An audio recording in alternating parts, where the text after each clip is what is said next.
Joy, peace, tranquility, vibrancy, and wellness. Isn't this what you want instead of constant stress? That's what host Rochelle Lawson is going to help you with on Blissful Living.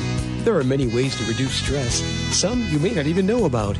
Doesn't a little peace and tranquility sound like just what you've been looking for? Relax for a few minutes with Rochelle. She's the queen of feeling fabulous. Hello and welcome to Blissful Living. This is the queen of feeling fabulous, Rochelle Marie Lawson, and I can't wait to get into today's show with you. I'm going to call the show Cultural Brilliance, and I want you to hang on to that because it's going to be filled with some information that you may not even realize happens in our day-to-day, quote-unquote, work life and workplace life, or if you're a business owner or an entrepreneur, what happens in your day-to-day dealings with your business and those that you interact with. You may not even know some of the things that goes on with regards to cultural brilliance. So hang on to that. I'm also going to invite you to pull up a chair, nice place to sit back and relax, grab a piece of paper, something to write with, get your favorite beverage, and just allow this to be a few moments that you take out of your day to really just engage with learning more about how we can all make our lives better as we travel down our path to bliss, but also just to allow you to just relax and reset and rejuvenate for just a minute as you gain some wisdom with regards to cultural brilliance. Now, before I introduce our show's guest today, I want to thank our sponsors, Blissful Living for You. Blissful Living for You is a company that is designed to help you accelerate your wellness, your wisdom, or using the power of your mind to obtain the things that you desire, and building and sustaining your wealth. So building and sustaining the money that you make and keeping more of that money in your pocket. If any of those things have piqued your curiosity, then I suggest you check out Blissful Living for You at blissfullivingforyou.com. And they do have a disclaimer. Just wanted to let you know with regards to their website, it's under remodernization, as so many of us do today. So it may be a little bit confusing when you go there, but you can definitely reach out to them and contact them and fill out a contact form or call them, and they will definitely be more than welcome and happy to help you out with any of your needs when it comes to wellness, wisdom, and wealth. And I also want to thank our sponsor, All Day Cable Incorporated. All Day Cable Incorporated is a telecommunications installation company that is located in Silicon Valley. They've been around for about 30 years, and they specialize in voice, data, fiber optic, and wireless system installation.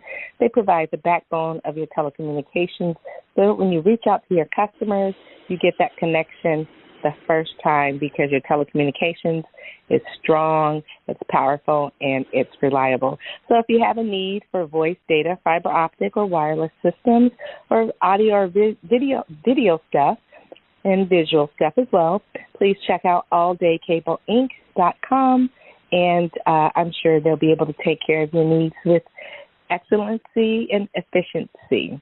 Their motto is that they make the right connections the first time. Okay, so let's get into cultural brilliance. And really, what does that mean? I know I've probably piqued your curiosity. Exactly what are we going to be talking about when it comes to cultural brilliance? And it's going to really surprise you because I guarantee you it's not what you think. So today's guest is Claudette Rowley, and she's Cultural Brilliance CEO, and Cultural Brilliance is a Claudette Rowley is a change management consultant, cultural designer, and executive coach. She is passionate about helping leaders and organizations resolve complex organizational problems in ways that honor the intelligence of their cultural systems and the brilliance of their people. Now, for almost 20 years, Claudette has consulted, trained, and coached executive leaders and teams at Fortune 500 companies, small businesses, higher education, and startups to create proactive and innovative workplace cultures that deliver outstanding results throughout all areas of the organization. With a client list that includes Medtronic, Boston University School of Law, and Massachusetts Institute of Technology, Claudette's unique programs solve complicated problems, create buy-in and engagement, and receive high reviews. Now, Claudette is the creator of the Cultural Brilliance system and hosts a globally syndicated radio show herself. She also teaches a course on cultural and communications at Northeastern University and is the author of Cultural Brilliance, the DNA of Organizational Excellence, a step-by-step guide to achieving the greatness in your organization. Now, without any further delay, I want to welcome Claudette Rowley to Blissful Living. Welcome, Claudette. How are you? No, I'm great. Thanks so much, Rochelle. I'm really happy to be here. We're happy to have you. It's always intriguing for me to have someone talk about culture because I remember when I first started my business many years ago, 3 decades ago, there was really no discussion about culture or company culture in the context of how it is discussed today. I mean, I don't even think we had a cultural climate or anything. No one talked about that kind of stuff. And so when I started my business, it was really interesting because we just did what we did. It wasn't until I got out, and probably had been in business for maybe close to 8-9 years, that all of a sudden this cultural community or corporate culture started becoming a word or words that people were discussing. So it's really cool because it's come so forefront in the minds of people that everybody wants to make sure that the company's culture is in line with the people that they hire. So cool to have you on the show. And I want to just kind of ask you a little bit, what kind of got you into even tackling this subject and writing a book about it? Oh, yeah, thanks for asking. And I agree with you. You know, even 10 years ago, we weren't talking nearly as much about corporate culture, organizational culture as we are now. I mean, there's so many books on it. It's, you know, it's in the news. It's really, really interesting to see the shift and the change. Mm-hmm. And I think it's a really positive change. One of the things that got me interested in it was many decades ago when I was in my 20s. I had 2 jobs, and quite a while ago. I had 2 jobs back to back, and the first job I was working for state government. I was a social worker, and this particular state government actually had a really great culture. The department I was in, which is, you know, somewhat unusual for state government. And right. I had this great experience, this great manager who said to me, he wanted me to start a program, and he said, you can do whatever you want as long as you stay within these parameters and meet these goals. So he gave me all this autonomy. He trusted me, and I had a lot of creative license to create a program. And so it was a really amazing experience for me. And then I moved to a different state and got a job at a large nonprofit that actually still exists and does good work in the world. But at the time, their culture was incredibly toxic. And and it was interesting because even at that time, you know, I'm in my late 20s at that point, even then I noticed how my confidence started to slide in the toxic culture. And even though I was doing a good job with my work and doing what I needed to do to move the program I was running forward, it struck me even then. And that was really what led me on the path to being interested in leadership and organizations and culture, was this early experience and noticing how much culture really mattered. Like you said, at a time when no one was really talking about it. Right. Yeah. I mean, I remember when I first came across, even the word company culture. It was like, what? What the heck is that? You know, what is that? And I can't remember. It was some business conference that I was at, of course, and I think it was just a new kind of term. It's probably I'm sure it's been around forever, but it wasn't called, company culture or the culture of the company. But it was really just like this new age term, and it was like, wow, what is that? And it's funny because then I was in an executive group for business owners, high achieving business owners, and they actually had someone come in and do a whole days, 8 hours workshop on company culture. And that's when it became like, oh, wow, it really was in the forefront of my mind. And it was really interesting to discover that who you hire for your company has to kind of fit in the culture of the company, or else it's not a win-win, right? So it's just very interesting. But I want you to share your brilliance on it. So what exactly are brilliant cultures, and why would anybody care? Why would they be of an importance to us? Yeah, so brilliant cultures are a couple different ways that I talk about them. The first is that it's really about, I think of brilliance is that untapped potential in your business culture. That most, not all, but most organizations are leaving a lot of potential on the table, so to speak, in the form of their culture, right? It's not bringing out the best in people. It may not be efficient or productive. It may not be a high trust culture, a high performance culture, right? All the things we're really looking for in our companies and organizations. So that's one way of thinking about it. It's this potential that every company, this greatness that's in every organization that's often not completely revealed. And then the second way is I think about brilliant cultures as cultural systems that really, when they're working well, they're actually decreasing employee stress. They're inspiring and increasing learning, right, which helps us grow and evolve as professionals and as people. And then they're also inspiring more and promoting more organizational success and growth. So they're these really, really healthy cultures that learn how to adapt to change in ways that actually increase their success. And so we would care because we all want more successful companies, right? And right.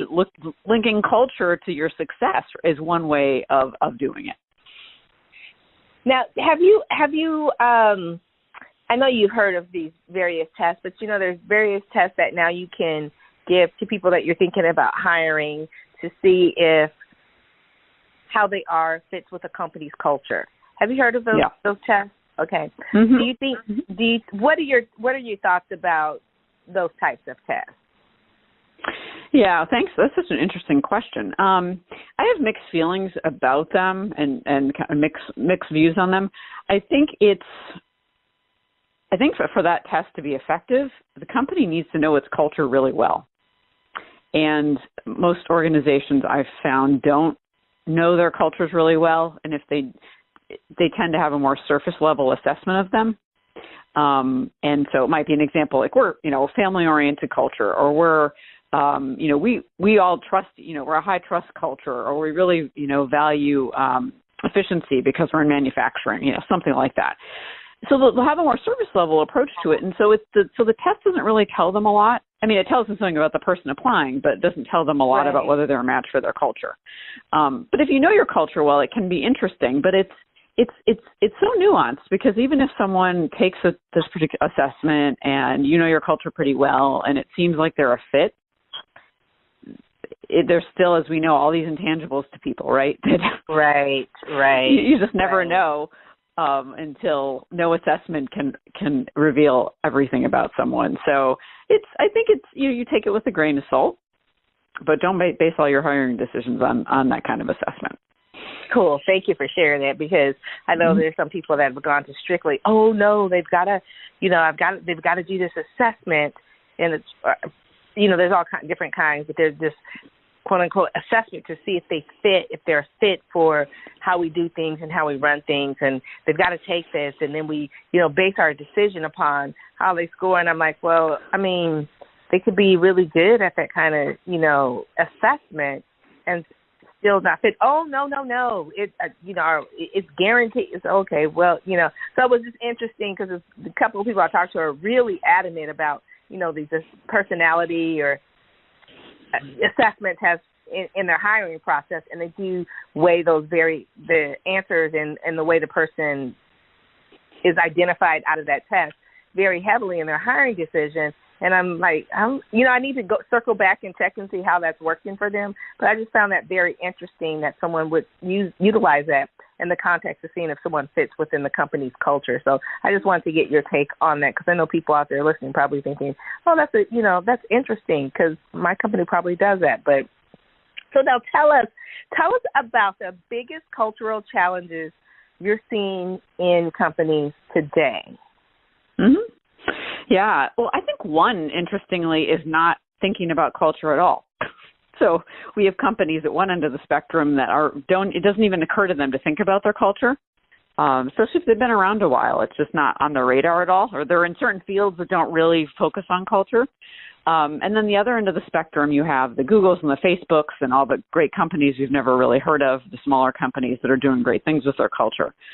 And, some of the biggest issues I'm seeing, certainly this one trend we're really noticing, I think, if you follow business trends and you follow human resources at all, depending on your business, is a certain group of employees that want more from their work, right?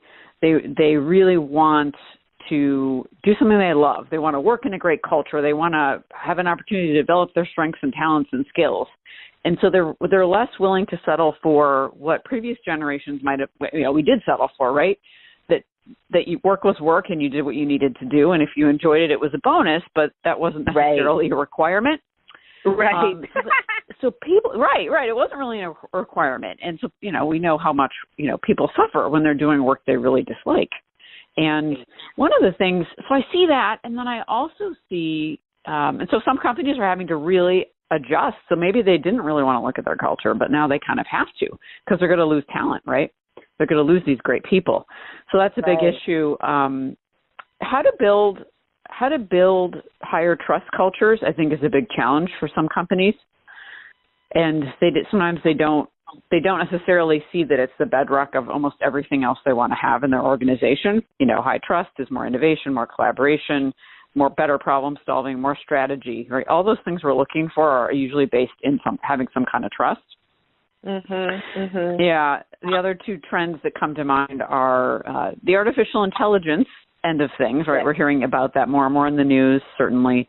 And then this new trend around not allowing, we've seen a lot of these leaders in the news, not allowing leaders to get away with things they used to be able to get away with, right? In terms of misbehavior and unethical behavior that might have been swept under the rug before, but isn't anymore. And I think that's a huge change in culture.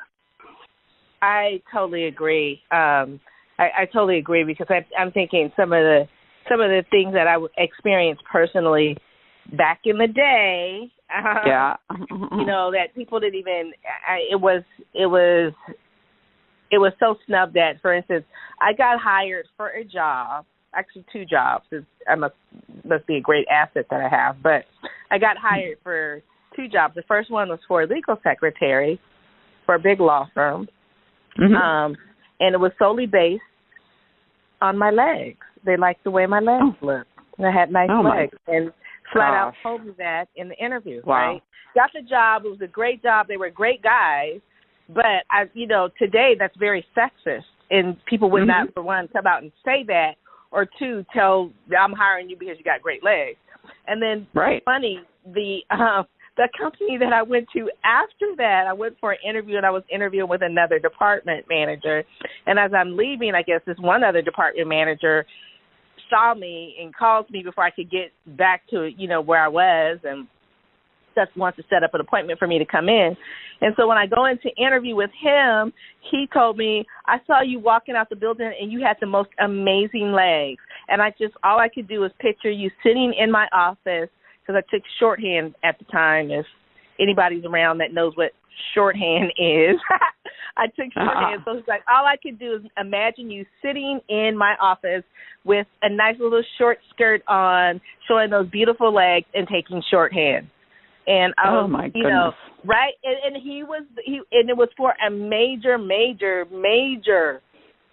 probably Fortune 500 insurance company, but that was the culture, and everybody knew that that's how he was, or other managers, and it was always males. They were always the managers, very few females, but it was very interesting. And so if he would say, oh, that's just how he is, or he would walk around and say stuff like, don't you guys, we were all kind of young girls, don't you girls get pregnant, don't you girls get married, if you get pregnant or married, I'm going to fire you. That would not be allowed today, but... Oh, no. Yeah, it was just amazing, but that was the culture back then. And so it was like, I'm so happy that things are coming to the forefront, because we as women have had to deal with some things that I think we never mentioned, for one, because maybe shame, embarrassment, or maybe we think we brought it on ourselves. And two, and two, the culture of corporate anything, and I can't even say corporate America, I'm going to say corporate world, has completely changed. And so it's interesting that you say that. I want to ask you, what about, because this is really good, the millennials. The millennial generation and dealing with corporate culture, are they? What is your take on it? Because I'm quite curious. Everybody that I know that has a business that has had to hire millennials has had some very interesting experiences. So, how are they dealing with being quote unquote adults in the new working world and having to deal with corporate culture?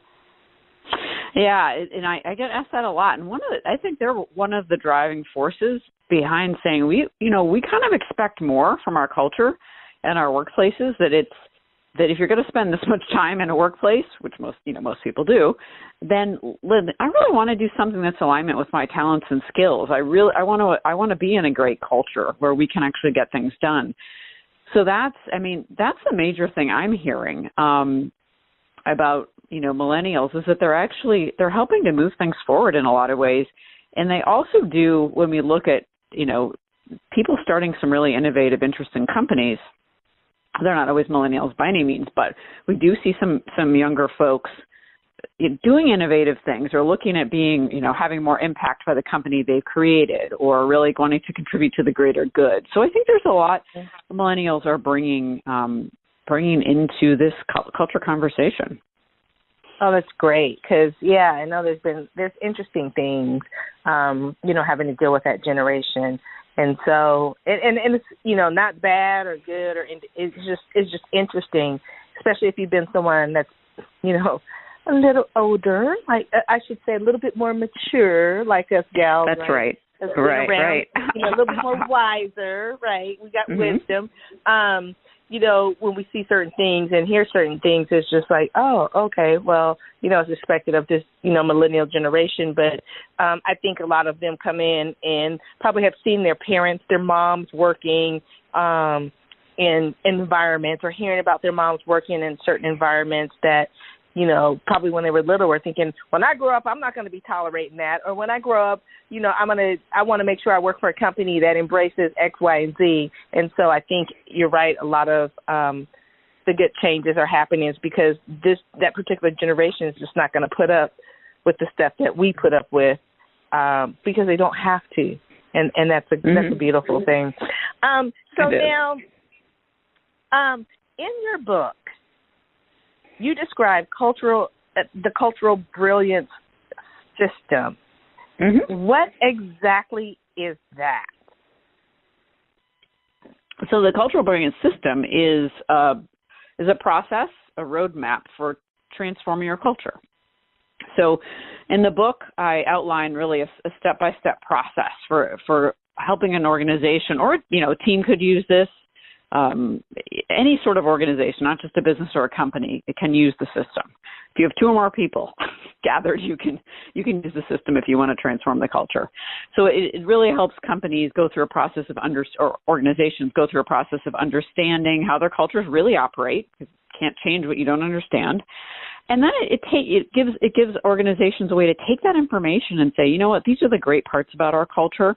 And these are the parts of our culture we want to leave behind. They're not working so well for us anymore. And then taking that information and identifying what's the culture we really want to have to support our business goals, our people, right, our vision, our mission, whatever the case may be.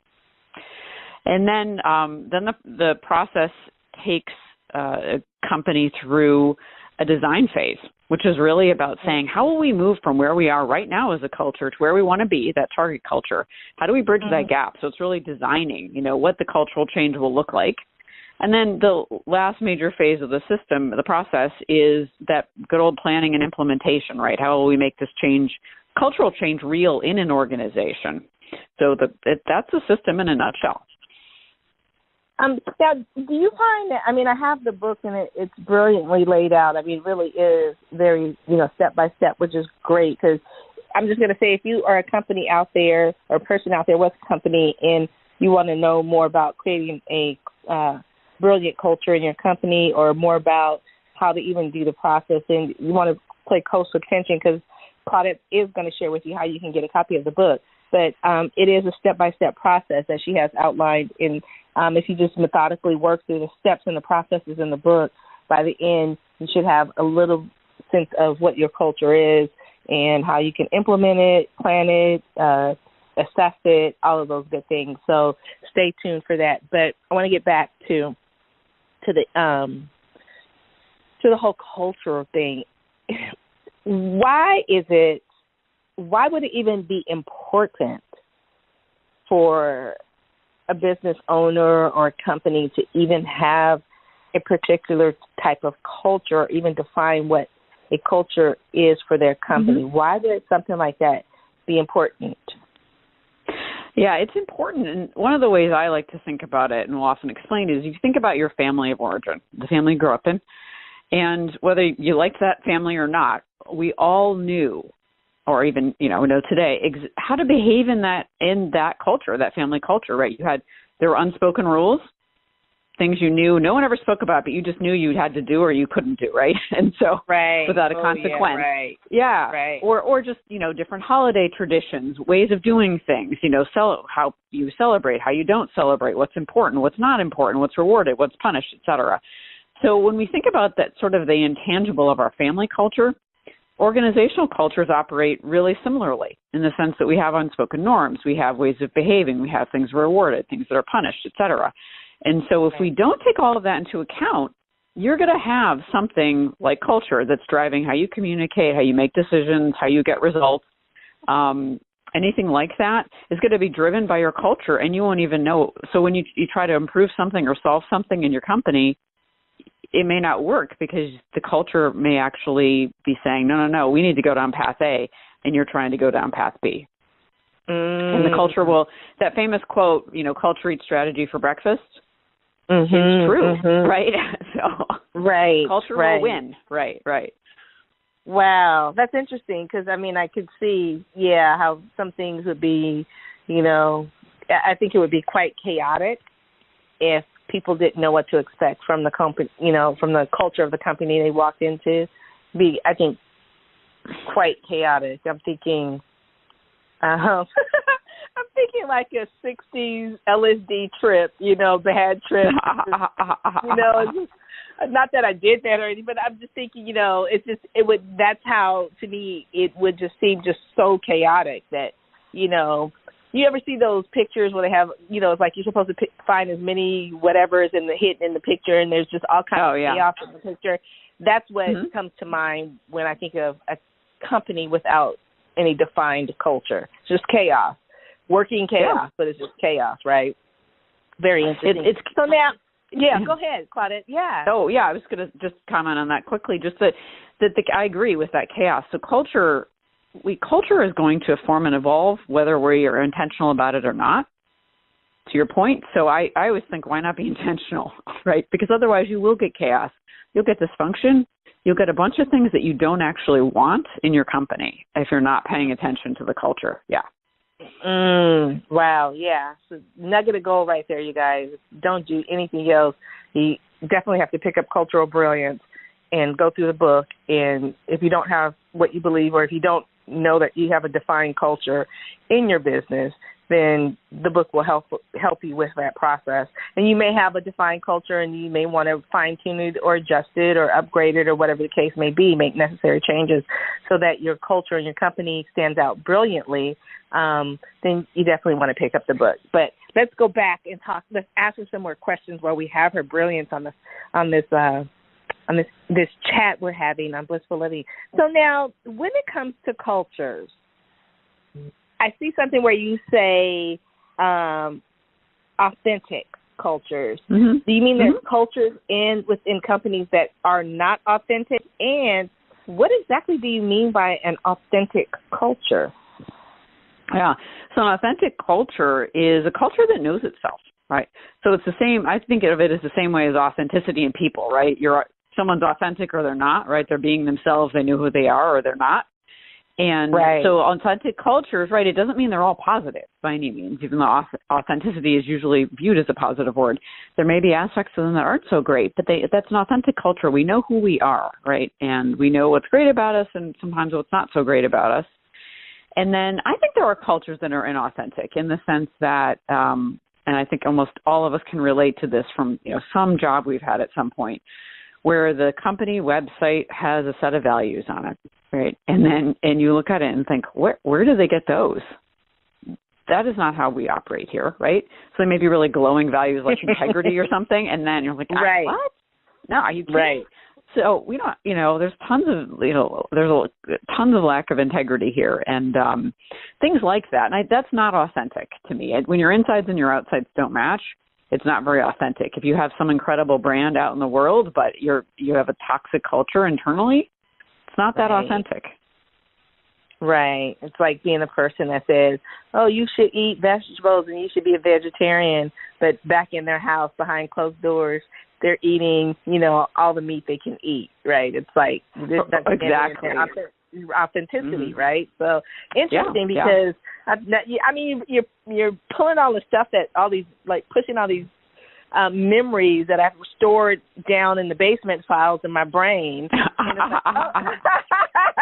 And it's like, oh my gosh, I have to actually go down to the filing system in my brain, pull out, alphabetically look through that file and pull it out because, it's taking me back, and it's really interesting because I've worked for companies that now I realize, wow, they didn't really have an authentic company culture. They said one thing, but they had another all kind of. Yeah, exactly. Mm-hmm. And so it's real interesting with regards to that. Now, what do you mean by adaptogen design? When I think of that, me being a nurse and all that, I think of, I go straight to scientific. So for our listeners, what do you mean by when you say adaptogen design? What exactly is that? Yeah, so the word adaptogen is a scientific word, right? And you probably know a ton about this given what you do for a living and your practice and your business. But, I took the idea of an adaptogen and in a very loose way and applied it to culture, right? This idea of an adaptogen helping the body restore its systems to health or decrease stress. And interesting story behind that was a mentor of mine. She a couple decades ago had what she called one of those awful mystery illnesses, that were hard to diagnose and heal, and she's healed now. But in addition to taking, regular medicine, she took adaptogens, maca, and I forget what else, a couple other things that really, really, really helped her heal. And she said to me, I wonder what if you had an adaptogen culture? What if you had a culture that could be designed so that it rebalanced itself, it brought itself back to health, things like that. So I was completely intrigued by this idea and started thinking a lot about it and researching and figuring out, could this actually be possible? So that's where the idea of, and I decided it could be, adaptogen design came from, is being able to actually design a culture that could, over time, learn how to rebalance itself. So even if there was an external threat, like a new competitor, something unexpected, or a big internal change like a high-level leader announcing suddenly they're leaving, something unexpected that would rattle. Either those would rattle most companies quite a bit, but that culture would have enough resources and enough resilience to be able to say, okay, this is how we're going to handle this situation, and in a way that doesn't take us down but builds us up. Oh, wow. Interesting. That's very interesting. I would have never thought that you could apply the whole term adaptogen to company culture, but it makes complete sense. So when you explain it the way you did, it's like, okay, I can see that happening, and I can see why that would be necessary to keep things strong and strengthened and moving forward versus getting stagnant, falling back, and becoming a disarray because of whatever has changed. So, wow, very, very interesting. Now, you explained that historical culture can impact present-day efforts. Mm-hmm. First of all, when we're talking about historical culture, what exactly are you talking about? Like the company's culture from the beginning, and I'm going to say like a company like Johnson & Johnson. You know, they've been around forever and a day, and I'm sure their company culture has evolved, you know, from when they started to where they are today. So do you mean like historical culture as the, you know, what the founders of the company had in their minds as how they wanted the company culture to be, and how it's adapted or how it is today? What exactly is that? I mean... Yeah. So I think historical culture is more. It may not be all the. So if the company is many decades old, it may not be. You know, it may not go back quite that far. Although I'm sure there are. You know, there are aspects of it that are brought forward. I don't think it ever leaves the company. But I think of historical culture as you know, if we're looking at the last even 10 years, particularly, are really the ones that are mostly driving what we're seeing today in a company's culture. So a decision that was made 4 years ago, right? A leader that came on 8 years ago and made some radical changes, whether they were positive or negative. The last, you know, 10 to 15 years of an organization, that culture and those decisions are certainly impacting the present day culture. Absolutely. Okay. So that makes sense. I mean, it, you know, definitely makes sense as, you know, as a company, well, a company can be its own little country, but as a company, as a company evolves, I could see that happening with regards to, you know, how things were before the internet. You know, those of us that are around that remember no internet, no cell phone, no pagers, right? The phone that was in the wall, plugged into the wall. Oh, yeah, absolutely. Oh, yeah. Right? Yeah. And how you dealt with things with regards to that, etiquette and all of that.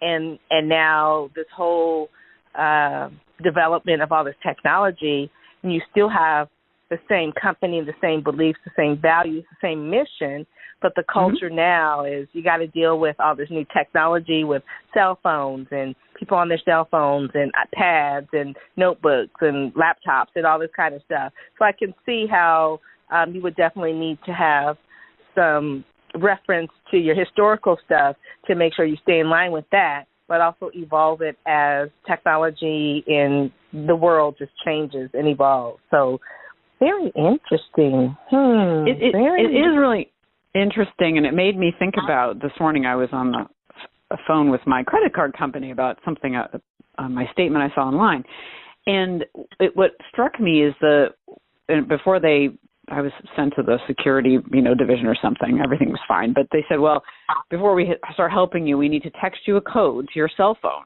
right? And then you need to tell us the code. But what struck me for some reason in that moment was how we've evolved as an overall culture to assume that everyone has a cell phone, first of all, right? Right. And I'm sure, you know, if you don't have one, they probably do something else. But just so interesting how, like you said, those of us remember the phone on the wall. My first job, I remember getting messages. There was no voicemail on the little pink slips, right? Right, yes. From the office secretary, right. And so, but all these things now that we take for granted, right? Well, we can just text something to the cell phone, the code, and you can give it to me and we'll be all set. And I think in organizations, too, those same things are true. So part of there could be aspects of the historical culture that get really forgotten because they're obsolete, just like the wall phone. Right. Or you know, the typewriter, remember? Like, I even said something obsolete. Shorthand. I mean. Shorthand, right, yeah. Who does shorthand now, right? I mean. I don't know, right. Right. I mean, I don't even think they teach it anymore because it pretty is. You know, if you are someone that knows shorthand, then you're definitely over the age of 50. You know, or if you know what shorthand is, I'm going to say you're definitely over the age of 50 because I can't even say like, okay, you might be in your 40s, you might, but you know, for the most part, you're definitely over the age of 50. And so it's just interesting that, you know, I think of all the stuff that we had, and we were so dependent upon it then. We've evolved, and the fact that the assumption was made that you had a cell phone, you could have been someone that didn't have a cell phone, wanted to be living off the grid or whatever the case may be, is another amazing thing. It's just an assumption made that in today's society, the culture, everybody has a cell phone, but that's not necessarily true. So very interesting stuff to pay attention to. Now, what is the role of the leadership with regards to company culture? The role, leaders play such an important role, and I have, one thing I always add in here, which is in the way I work with culture, it's not just the leaders and the leadership. It's involving as many people as possible from every level, every team, every department. So you get a lot of input and buy-in and participation, because what we know is that it doesn't matter how good of a leader you are, a leader cannot see an entire culture. It is simply not possible. So they actually need to hear from lots of different people, so they get that 360 view of the culture. So that's definitely one of their roles, is to understand what's happening by being really open to hearing from folks. There's something I talk about in the book called listening to what you hear, and that is really, it's what it sounds like. Listening to what you actually hear, not what you wanted to hear or hope to hear. And what I find is that when leaders start doing, there are leaders who already do it, but leaders who haven't done it, who start doing it, they find out some, first of all, really key information. People feel really heard, and they can take it versus saying, you know what? No, I don't want to hear this, some version of that, because it's too painful, it's too stressful, I can't take it on now, or whatever. Once they take it in and they open up and listen to it, they're able to then take some really positive steps forward to address whatever that thing was they didn't want to hear. So a leader really needs to be open to listening at the beginning of any sort of change process, and really be willing to hear a little bit about their own blind spots. It's huge. And then the other big role a leader has in a culture change process is role modeling, of course, the behaviors that we want to see everyone adopt and change, or change and adopt. And then also thinking a lot about communication and messaging, right? How are we going to communicate with people? How are we going to get their feedback? What's the messaging to help people move forward and stay motivated throughout this process? So those are some of the key roles the leader plays. Interesting. I like the fact that leaders do need to be in tune with what's going on in the changing process of just evolving the company culture. And I guess it comes to, if you're someone working in a company, and this is for all of you guys out there listening, you're working in a company, if you're getting those surveys, that I know companies send out at least once a year with regards to, it's all kind of questions about the company. Might be questions in there about your supervisor or management or something like that. And some people don't want to fill them out. And I know there's one company that I worked at that, they would always say they're anonymous. Somehow the manager always knew what your answer, what you put on the, They were always supposed to be anonymous, but the manager always knew who said what about her, which was very interesting. Right. But it is those things, that information that leadership of a company utilizes to tweak and I guess adjust what's going on with regards to the company culture and how they are being the examples of the company culture or the culture of the company that they want exhibited throughout the company. I keep wanting to say country. Well, this applies to countries too, right? So, well, that's a whole other show. That is a whole other show. I know. That's so funny, but yeah. But anyways, so all of this to me is basically information to help anybody out there that has a company or an entrepreneur or whatever, to really understand the importance and the value of having a culture for your company and being an exhibit of or an example of what you want the company's culture to be like and to feel like and to exude, so to speak. Very important. And I don't think anybody, or there's not enough talk about this kind of stuff, because sometimes the most important things sometimes get shoveled under, again, in that file down in the basement of our brain. But some of the most important things get, put in a pile of paper and have to be rediscovered, so to speak. So this is really interesting conversation for all of us that want to really have the DNA of our company culture be really, really strong and able to adapt because of the adaptogens that we've designed into our cultural company's cultural processes is just great information.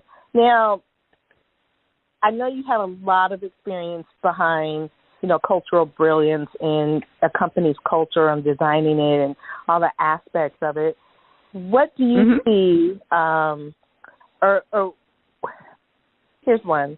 I want to, before we leave the leadership, what do you find is the hardest thing what do leaders have the hardest time assessing and addressing when it comes to their particular cultures? Yeah, I think that leaders often have a hard time assessing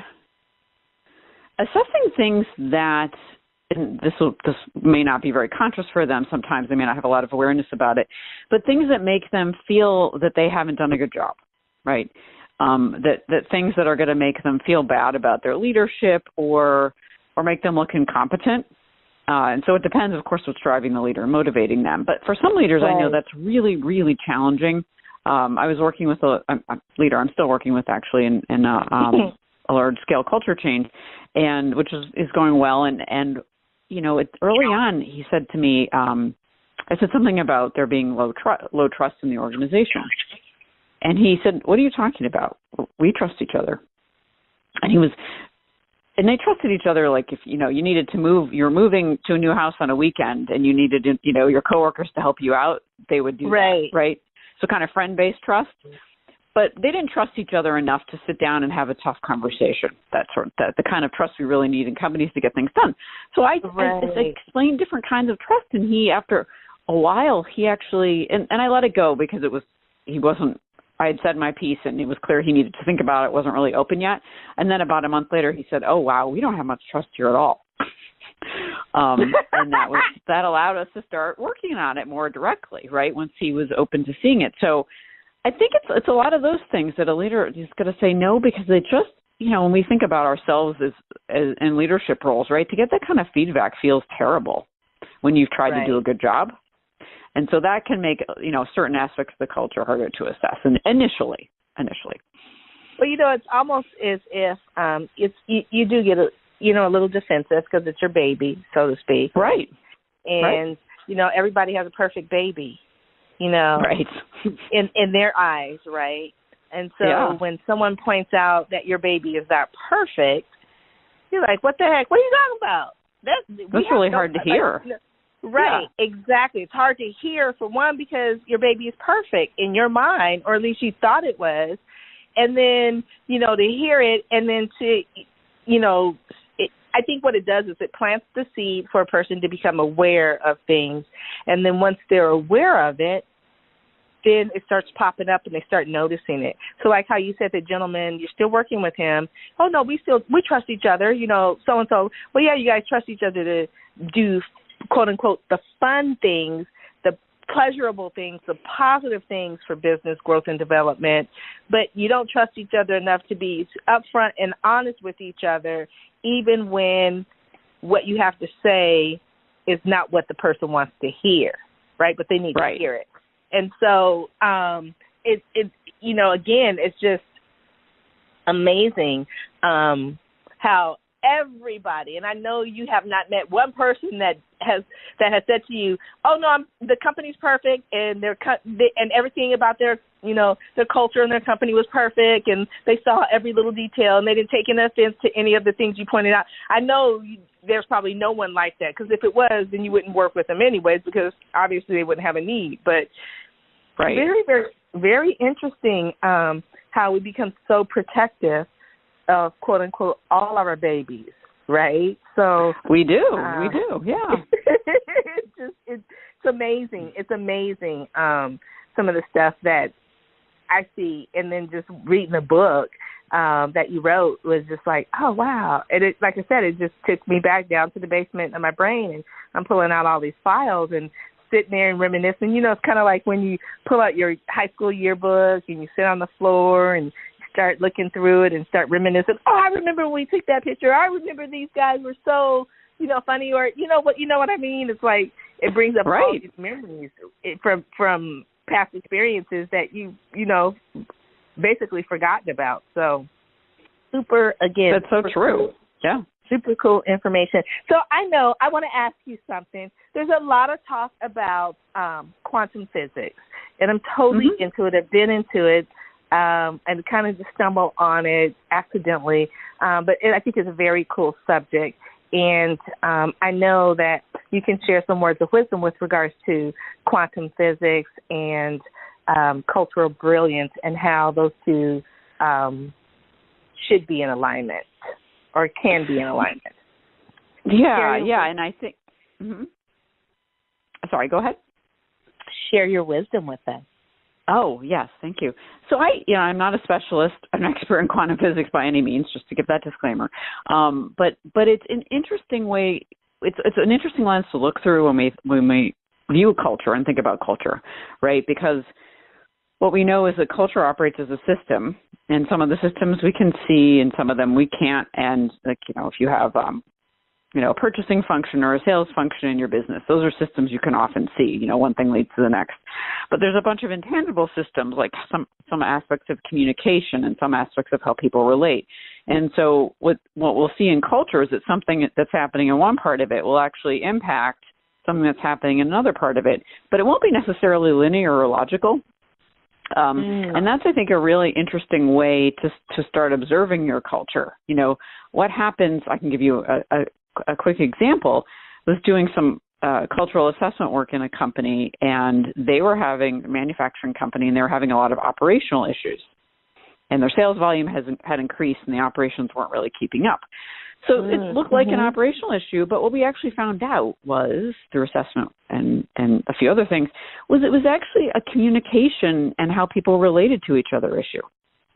Because they were, it was fascinating. They were very concerned about maintaining their relationships with each other to the point that they would not have tough conversations, to the point that they would not get together and solve problems and things like that. So that's why the operations weren't working well, is because they actually weren't sitting down together and saying, okay, let's put our heads together and solve this. Or saying, so-and-so in this department, can we talk about how we can work together more? Our departments can work together more effectively. Right. So it looked like one thing was something else completely. And I think that's how, it's one thing that makes culture fascinating but also challenging, is because it's just not obvious what's impacting, what's causing what. Yeah. Wow. Huh. That it's sometimes those hard conversations that need to be had. Doesn't they just don't happen, and so I can see how that would entangle the workings of a company. Like sales thinking it's operations, and but nobody wanting to tell on anybody because they really liked each other, and you don't want to people you work with that you really like, you don't want to say, well, you're chewing your gum all the time, gets on my nerves, right? Right. You know what exactly. I mean? Or even, that's just weird stuff like that just happens. So, all of this, like I said, brings out a lot of interesting things, and this really, really, makes me want to say, I wonder how the company culture is in my company. And, after reading the book, it's like, I want to pay more attention to it, and, all of that kind of stuff. But I do want to ask you one more question as we are getting a little close to our time. I want to ask you one more question with regards to, in the book, you mentioned a cultural safety zone. And because we're kind of had moved into this, being able to trust the other person to give you the hardcore fact information without being taken offense to it, so that the company culture can grow, manifest, and become the best it can be. What exactly is a cultural safety zone?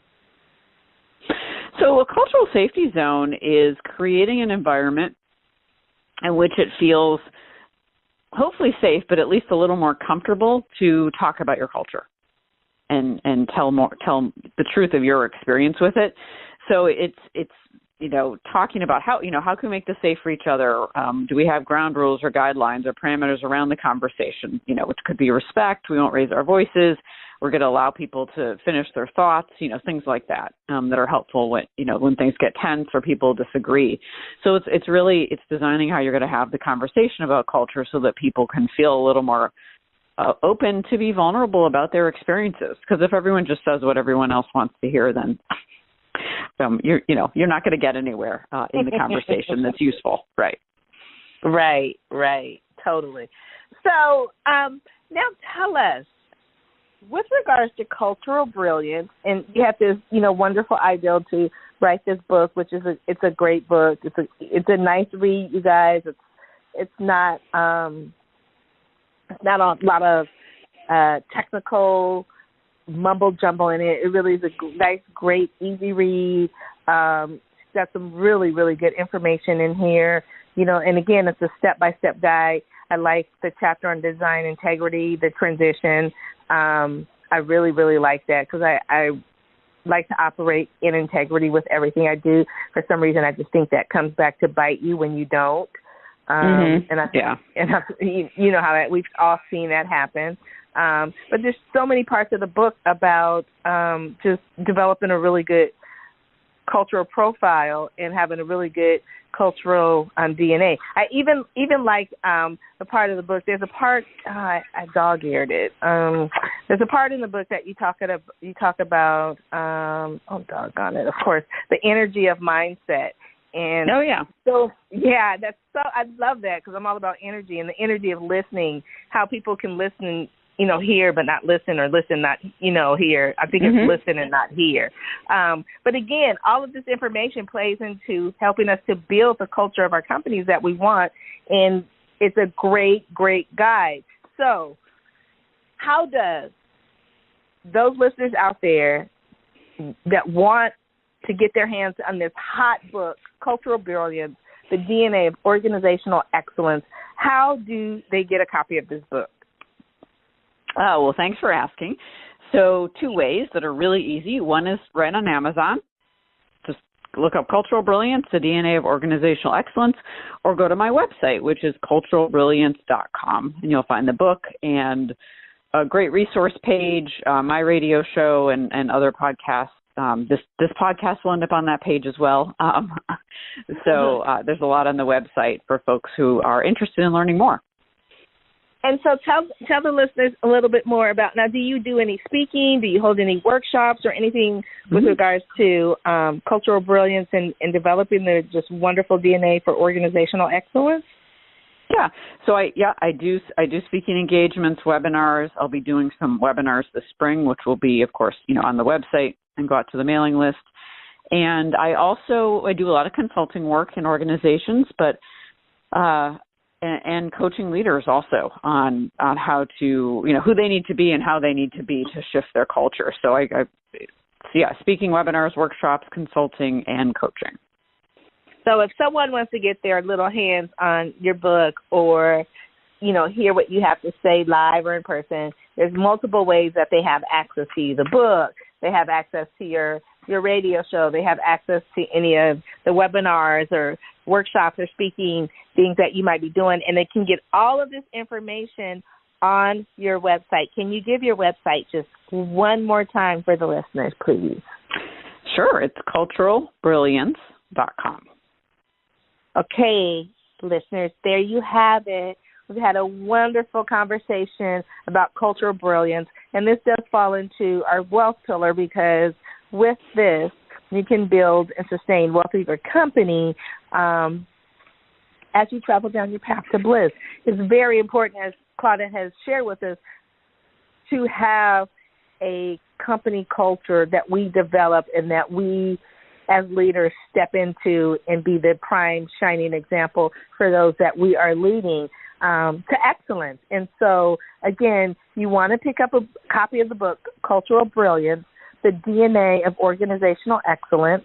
It's by Claudette Rowley, and her information will be listed for you guys to all get.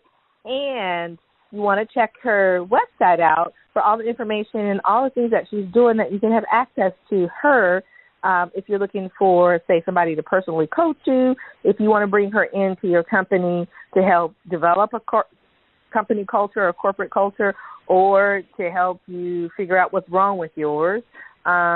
She is available. So check her out at culturalbrilliance.com.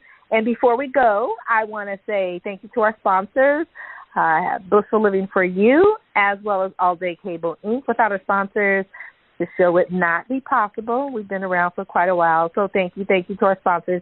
Please check them out. We'd love to hear from you and help you with your needs that you may have with your wellness, wisdom or wealth, or your telecommunications network distribution stuff. So that's blissfullivingforyou.com and alldaycableinc.com. And I want to thank you, Claudette. Thank you for taking time out of your busy schedule to be a guest here and share your words of wisdom and your expertise on this subject that does not get talked about enough. Thank you so much for being a guest today. Oh, thanks so much for having me. This was a great conversation. I enjoyed it, and thank you so much. Thanks for what you do. Yeah, thank you. I love. As you can tell, I can talk your head off.